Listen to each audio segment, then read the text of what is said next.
All right, folks, welcome back once again, this time for part 4 of 1.0 Digital Defenders.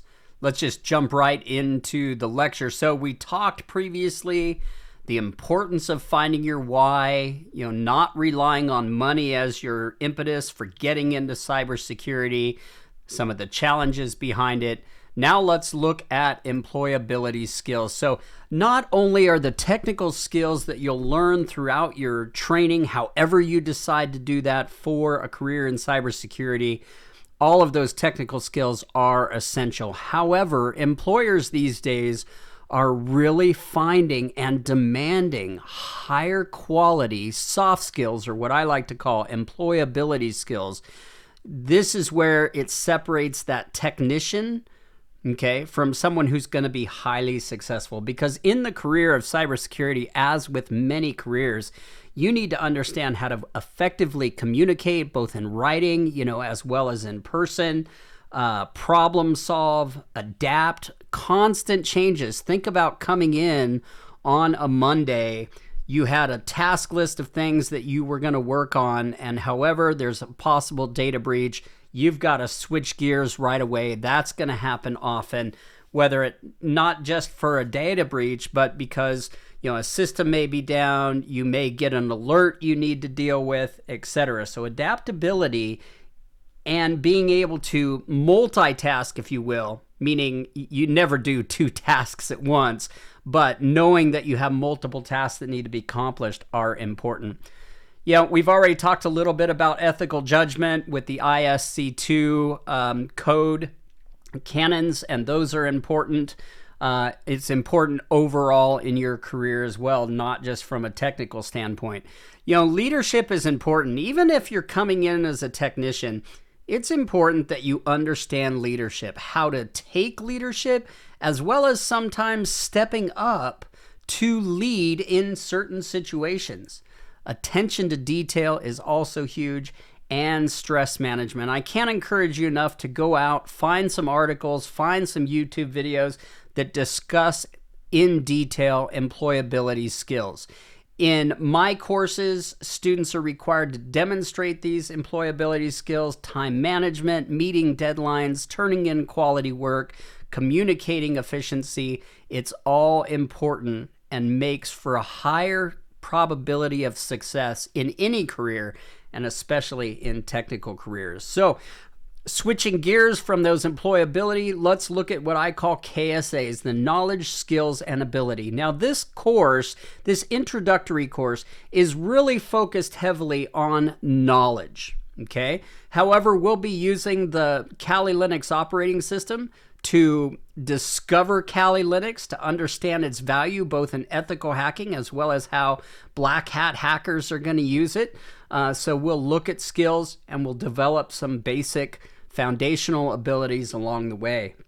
So technical expertise, detailed understanding of system architectures, everything, proficiency in encryption, understanding how encryption works, understanding where encryption's going, especially as quantum computing comes on board in the next few years. Mastery of network protocols, utilizing tools like Wireshark, for example, analytical skills. Wireshark is huge. But in order to use Wireshark, you need to understand networking. You need to understand IP addressing. You need to understand the three-way handshake. You need to understand how to use Wireshark to analyze that information. And soon, how to use those packet captures within AI to analyze as well. So knowledge of operating systems, cloud computing, anywhere we store the data, anywhere data is accessed, it needs to be protected, etc. So jumping back to analytical skills, conduct risk assessments, understanding risk.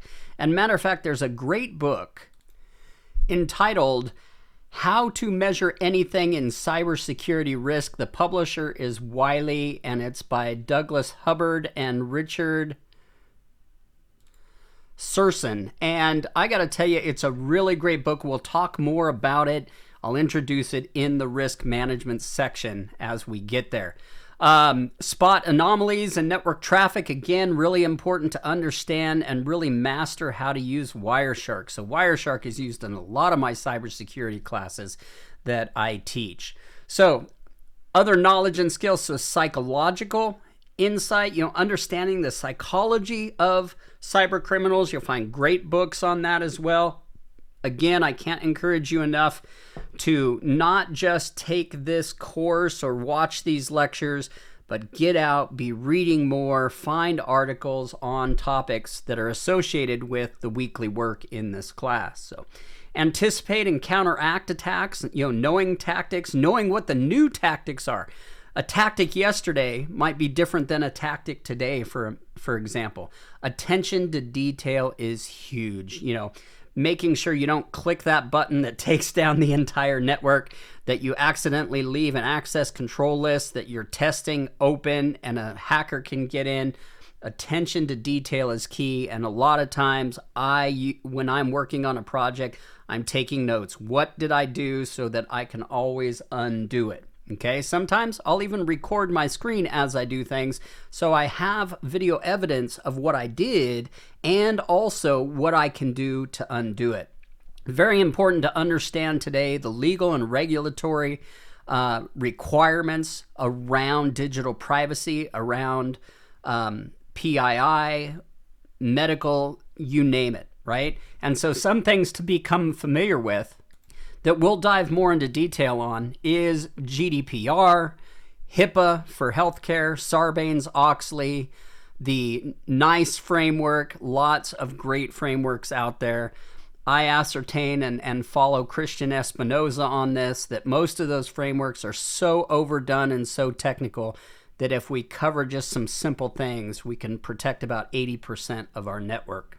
So ensure compliance and uphold ethical standards in cybersecurity. You're going to hear about ethics in cybersecurity. Remember, we tend to be doing a lot of the same things in protecting the network that criminals and cybercrime organizations are doing to break into the network. So ethics, again, hugely important. Now, most of my students will ask, and they're challenged with the idea of experience, because when you go for that job, they're going to ask you, okay, you've got the degree, you've got some certifications, but what is your experience? And it is really important that as you learn cybersecurity, that you practice. That's the main thing that I instill in my students is practice, practice, practice.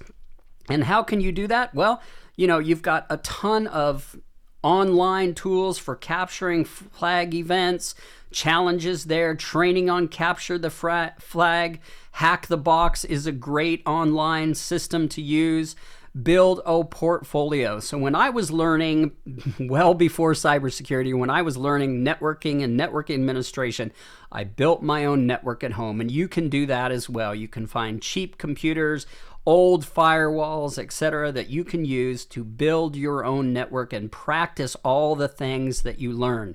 You can take on internships. You can volunteer. I encourage my students to volunteer for nonprofits who tend not to have the funds and the resources to do great cybersecurity, but they still need cybersecurity, and you can jump in. You can help them better their organization, even with some basic open source things that are available. So, and that brings the final one: contribute to open source projects. Get involved with those projects that are securing networks and utilizing cybersecurity in doing so. The other thing I'm commonly asked is, and this is a college class that I'm teaching for the most part using this material, and thus I'm asked, is a college degree required? And the simple answer is no. If you are one of those people that can design your own learning curriculum, and YouTube has so many things like these videos, but in addition to that, it really comes down to time management, initiative, the drive to do this work, and a lot of people find it much more valuable to do this work within a formalized education environment. They tend to earn a college degree, which is, just one step higher in the marketability over just learning and taking certifications. So especially if you're going to do the non-college degree route, I cannot stress enough that practice and building your portfolio and having that additional information to share with employers. So, with the abundance of online resources available today, a highly motivated, dedicated learner can self-study many of the KSAs needed to pass industry certifications and, build those employability skills in order to earn a career in cybersecurity. So, you've got to focus on certifications, as you'll hear me say throughout this course. At the end of this course, your goal should not be a grade. Your goal should be the certification, getting that first certification, taking that certification exam, figuring out they're not as hard as people make them out to be in a lot of cases, and having that first certification, building that confidence for future certifications along the way to your cybersecurity career. So we'll look at a few jobs. I'm just going to run through these quickly. I would encourage you to pause these slides. But, jobs with associate's degrees. So switching tracks, now we're looking at jobs where we would earn a community college degree, an associate degree, a college degree in our chosen field. So in this case, cybersecurity. So the amazing thing is there's some great careers that can be earned with just a 2-year degree. I have very successful students who do the degree, take and pass the certifications, do their practice at home by building networks and volunteering, and they're ready for high-paying jobs the day they graduate. So information security analyst, will just quickly, what I suggest is pause and read these. I don't feel I need to go through these all at once. That might be boring to folks. Security operations center analyst, this is a pretty typical starting position. IT security specialist, maybe for a small business, maybe you start your own consulting firm. That's a great way to go. Now, expanding on that, a lot of people will choose to either take their associate's degree, go out, get some experience, and then if they want to advance their career further, come back for a bachelor's degree. Some people go right on to a bachelor's degree. You'll find that there are a lot of community colleges that actually now offer bachelor's degree, or associated colleges where you take the 2-year degree at a community college, you move on to a university, and you start in year 3, okay? So as a junior. So pen tester, you can see median salaries here, are pretty high. Digital forensics analyst I bring into play here. The reason why these salaries tend to be low, a lot of these are state and federal, thus the wages aren't as high. Okay, but this is a great challenging career, especially if you're one of those cyber sleuths, if you will. So, secure application developer, so many careers require cybersecurity today. So again, pause the video, read through this as to what penetration testers do, or ethical hackers, digital forensics. I can't also encourage you enough. Do a little bit of research on your own. So secure application developers, again, computer scientists need to understand cybersecurity. Compliance and regulation officers, so, dealing with that NIST framework, HIPAA requirements, regulatory, state, local, state, and federal requirements within an industry, very important. Finally, on to a master's degree. So at the master's degree level, this tends to be senior management or senior research positions. You notice the salaries end up getting much higher. For a chief information security officer, that's going to be your head of security within your organization. Cryptographers, cybersecurity research scientists, all great careers. Here's a little bit more on chief information officer. Again, go ahead and pause and read through these. Cryptographer, I read a book called The Code Book. It's actually a New York best-selling book. It's a great book on the history of cryptography back in Roman era, all the way up to modern cryptography. It's a great read, and I highly suggest that book.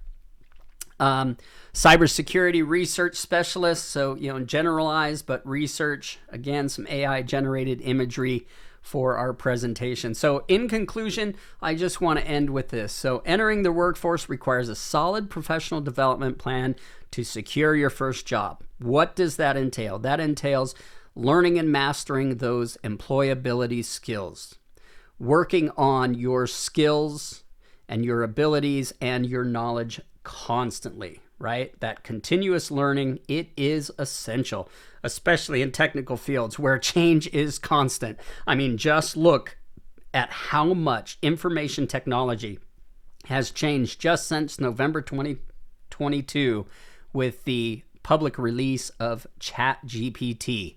I mean, so many computer scientists who were writing code now have the code written for them. That gives them more time to better the code that they receive, secure the code that they receive, etc. So they can actually focus more on cybersecurity in the code, in the scripts that we write, because that code is being written for us in a lot of cases. So stay prepared for changes by keeping up to date with industry developments. I do that with 1 or 2 articles a day in regards to cybersecurity. Right now, I'm following up on that CDK hack that we talked about at the start of this video series. Hugely important. Looks like that company is going to end up paying the ransom, millions of dollars, in order to get those cyber attacks to stop and 15,000 automotive companies working again. So let me know if you have any questions. If you're watching this on YouTube, you can put comments or questions in there. Always love feedback, how I can improve these video series. I'll see you for Chapter 2, entitled 2.0 Binary Sleuths and Social Architects, Exploring OSINT and SE. See you then. Until then, take care.